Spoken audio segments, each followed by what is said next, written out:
নমস্কার বন্ধুরা, আবার একটি ভিডিও নিয়ে হাজির হয়েছি। তো আজকের ভিডিওটি হচ্ছে বড়ই মাখা। এই শীতে বড়ই মাখা না খেলেই নয়। তো এর জন্য আমি নিয়েছি এখানে কিছু টক বড়ই, আর নিয়েছি ধনেপাতা আর কাঁচামরিচ। এখন আমি বড়ইগুলোকে শিলনোড়াতে ছেঁচে নেব। আপনারা চাইলে হামানদিস্তায়ও ছেঁচে নিতে পারেন। খুব কম লোকই আছে যে বড়ই মাখা পছন্দ করে না। এখন কাঁচামরিচটাকেও ছেঁচে নিব।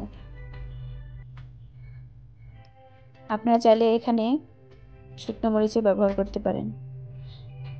এবার দিয়ে দেব ধনেপাতা, আর দিয়ে দেবো এখানে অল্প পরিমাণে চিনি, আর দেব লবণ। চিনিটা অপশনাল, আপনারা দিলে দিতে পারেন, না দিলে না দিতে পারেন।